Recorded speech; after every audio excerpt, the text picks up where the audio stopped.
Então, pessoal, bem-vindos. Vamos conversar um pouco sobre os aspectos micro-organizacionais, sobre o indivíduo na organização. O que especificamente?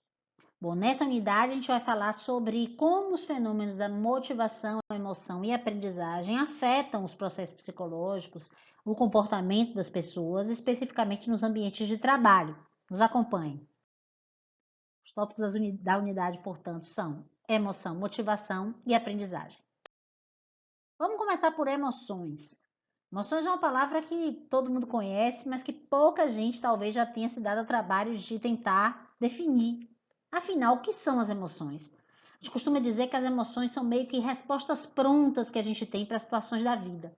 Então, é como se fosse uma estratégia cognitiva nossa para economizar energia psíquica. Eu não preciso ficar pensando em qual tipo de resposta que eu vou dar para cada situação emergencial, por exemplo.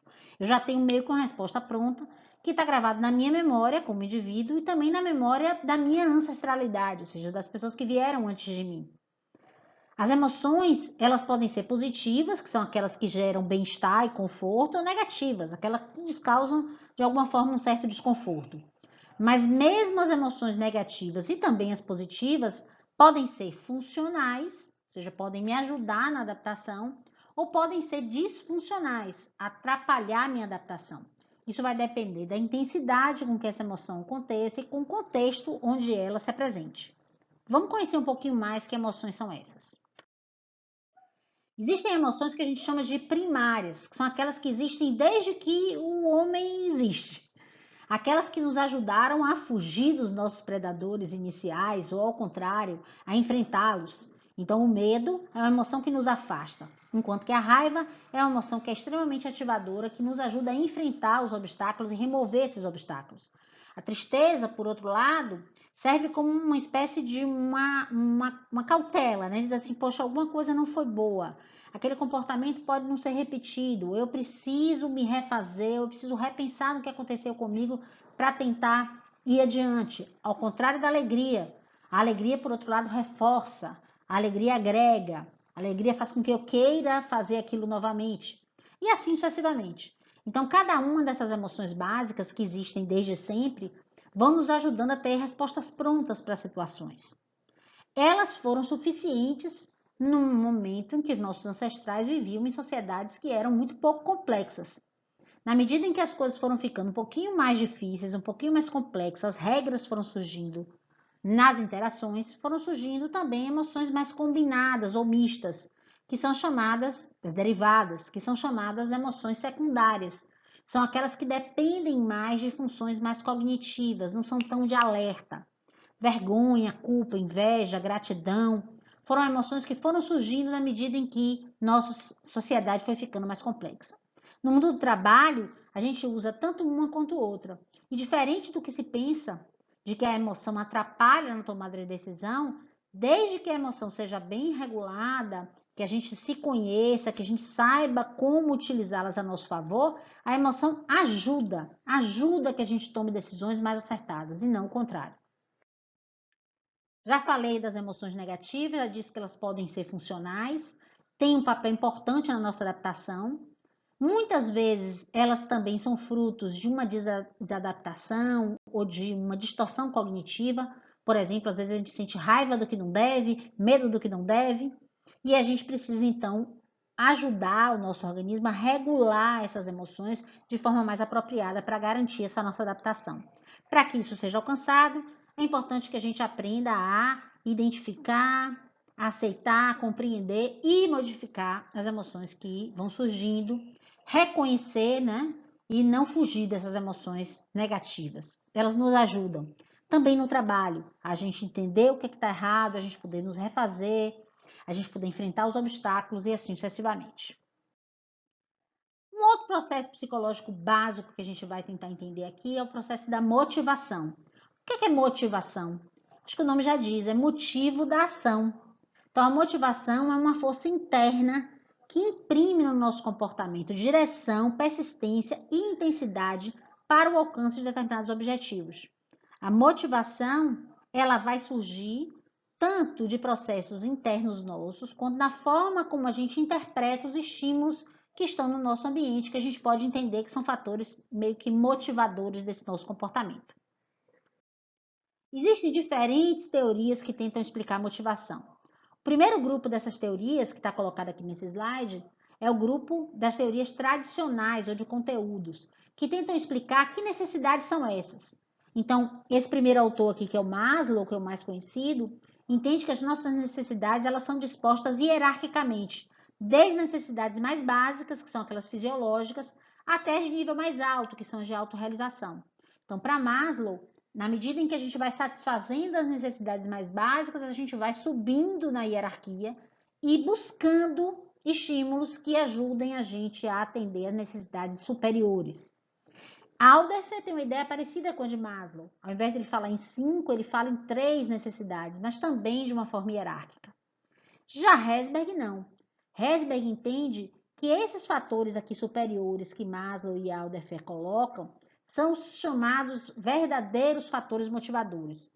Ou seja, no trabalho, a gente só se motiva se a gente perceber que aquele trabalho traz para a gente progresso, crescimento, realização, fatores que são intrínsecos ao próprio trabalho, coisas que realmente fazem a gente sentir prazer em realizar o trabalho. E que os fatores extrínsecos ao trabalho, como segurança, salário, condições de trabalho, eles só serviriam para que a gente não se sentisse desmotivado. Se a gente não recebe salário, a gente não fica motivado. Mas o simples fato de receber um salário não faz com que a gente se sinta motivado. Essa é a ideia de Herzberg. Já McClelland divide as pessoas em 3 grandes grupos. Os que se motivam por sucesso, os que se motivam por poder e os que se motivam por afiliação, contatos, relacionamentos, etc. Já as teorias mais contemporâneas são teorias que consideram que a motivação é algo muito mais complexo do que simplesmente você entender o que é que a gente precisa, qual é a nossa falta, qual é a nossa necessidade. As teorias contemporâneas entendem que o processo de motivação é fruto de um relacionamento complexo entre os nossos valores, a forma como a gente se enxerga, a forma como a gente se autoavalia, as nossas metas pessoais e etc. Então, esses autores que eu coloquei aqui são autores que meio que se complementam nessa ideia. Enquanto Adams dá bastante ênfase ao fato de que nós precisamos perceber que há uma distribuição de recompensas no trabalho razoavelmente justa para que a gente se sinta motivado. Então, o Adams se foca muito nessa questão de que eu preciso perceber justiça para me sentir motivado. O Deci e o Bandura tratam mais de como é que eu me sinto em relação às minhas próprias capacidades de realização. Se eu acho que de alguma forma depende de mim a realização daquilo, se eu me sinto capaz de realizar. Já o Locke fala sobre as metas, do quanto que você estabelecer metas de longo prazo, desdobrada em metas de curto prazo, negociadas, com feedbacks constantes, são elementos fundamentais que justificam o nosso comportamento, que nos fazem nos sentir motivados a querer alcançar objetivos. E por fim, o Vroom, ele tem uma teoria bem completa, um pouco complexa, que ele diz que a nossa motivação é fruto de uma equação chamada VIE, valência, instrumentalidade e expectância. A valência é o valor que eu atribuo àquela recompensa que é o meu alvo. A instrumentalidade é a relação de causa e consequência que eu percebo entre me comportar de uma determinada maneira e conseguir alcançar aquele alvo. Ou seja, se eu fizer isso, eu consigo? Se eu percebo isso, eu me sinto mais motivado. Já a expectância é o quanto que eu acho que eu sou capaz de alcançar. Então, Vroom acha que você só se sente motivado quando você consegue valência, instrumentalidade e expectância. Já em relação à aprendizagem, a gente vai falar aqui um pouquinho sobre o que é aprendizagem e mais especificamente sobre a aprendizagem de adultos, alguns conceitos também relacionados a isso. Aprendizagem é tudo aquilo que modifica o meu comportamento, não apenas porque eu simplesmente amadureci, mas porque eu interagi com o meio. Nessa interação com o meio eu aprendo, nessa interação com o meio eu me modifico. E isso é aprendizagem, que pode ser formal, isso que a gente está fazendo aqui é um processo de aprendizagem formal, e também informal. No trabalho a gente aprende tanto de maneira formal quanto de maneira informal. Aprende com colegas, aprende por tentativa e erro e etc. Um conceito muito importante relacionado a isso é essa ideia da chamada aprendizagem significativa, que diz que a gente só aprende de forma significativa quando a gente consegue relacionar aquele novo conceito a algum conceito que a gente já tem no nosso sistema cognitivo. Então, os pontos de ancoragem aos quais esse novo conceito vai se ligar, modificando ou reforçando esse conceito que a gente tem, é o mais importante. Então, pela ideia da aprendizagem significativa, a coisa mais importante é o que a gente já sabe e como a gente relaciona o que a gente já sabe à nova aprendizagem. Outra coisa importante também é que a gente precisa pensar que não basta aprender o know-how, o saber como fazer. É preciso que o aprendiz entenda o know-why. Por que ele está aprendendo aquilo? Qual é o uso que ele pode fazer daquilo? Isso vai ajudar o aprendiz a transpor esse aprendizado para outros contextos. Então, o contexto se modifica, mas aquilo que ele aprendeu, ele consegue de alguma forma aplicar de outras formas. E na contemporaneidade, com o mundo complexo que a gente vive, isso é o mais importante, não é? É mais importante também, ou é muito importante, que a gente coloque esse aprendiz no lugar protagonista, que ele execute alguma coisa, porque isso vai ajudar ele a ligar os pontos de ancoragem, entender o motivo pelo qual ele está fazendo e etc. Então a gente sabe que, especialmente adultos, precisam realizar. As formas mais interessantes e mais efetivas de aprendizagem são aquelas que colocam o aprendiz num local de protagonismo, alguém que efetivamente consegue realizar. E isso é ainda mais importante quando se fala de adultos, porque os adultos eles precisam entender o valor daquilo que eles estão aprendendo, saber qual é a aplicação que eles podem fazer, se sentir responsáveis pelo seu próprio processo de aprendizado. Isso vale para o aprendizado acadêmico, mas isso vale principalmente para o aprendizado nos ambientes de trabalho.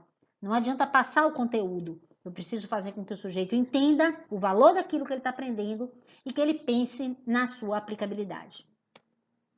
Então, só para resumir, a gente falou que as emoções podem ser funcionais à adaptação, que a motivação é uma força interna que imprime uma direção no nosso comportamento de forma ativa, né? Que os processos de aprendizagem são importantes nos processos de aprendizagem considerar o que os adultos já sabem e por que eles estão aprendendo aquilo. Espero que vocês tenham gostado. Até a próxima.